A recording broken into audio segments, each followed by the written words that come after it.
In the day's other news, top Democrats slammed the Trump administration's national COVID-19 testing strategy a day after it was sent to Congress.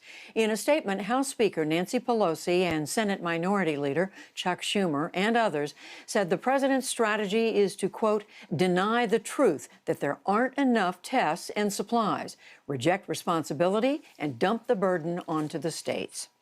The British Prime Minister's closest aide defied calls to quit today over accusations that he ignored coronavirus lockdown measures. Dominic Cummings drove 250 miles from London to northern England in March with his wife, who was symptomatic, so that his parents could care for his young son. Cummings said that he was in an exceptional situation and acted reasonably. I don't regret what I did. And I think that the way that I dealt with it was the least risk to everybody concerned if my wife and I had both been unable to look after our 4-year-old. Prime Minister Boris Johnson also defended Cummings' decision, saying that he acted both legally and responsibly. Back in this country, the Republican National Committee and 2 other Republican groups filed a lawsuit to block California's move to voting by mail this November.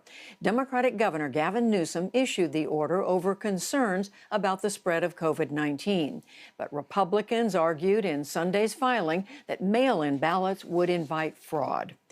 A federal judge ruled Sunday night that a Florida law requiring felons to pay legal fees before they can vote is unconstitutional.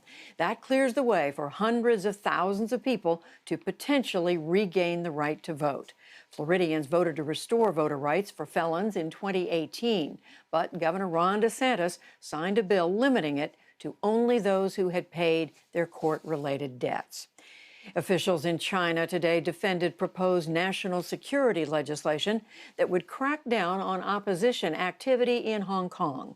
That comes a day after more than 180 pro-democracy activists were arrested in the semi-autonomous territory in the largest protest there since the start of the COVID-19 pandemic. Beijing's proposed laws would ban the demonstrations and classify them as terrorism. The bill is targeted at a small number of behaviors that seriously harm the national security. It does not affect the rights and freedoms enjoyed by Hong Kong residents. Protests began in Hong Kong last June after Beijing introduced a now tabled bill that would have caused the semi-autonomous territory to lose its special status. And former CBS Washington bureau chief William Small has died after a brief illness not related to the coronavirus. Under his leadership, the CBS Evening News with Walter Cronkite maintained its #1 slot for 20 years. The veteran newsman also helped to mold CBS News coverage during the Vietnam War and Watergate. William Small was 93 years old. Still to come on the NewsHour, the unofficial start of summer amid coronavirus, perspectives on reopening. High political stakes in a pandemic as party organizers question what the summer's conventions could look like, and much more.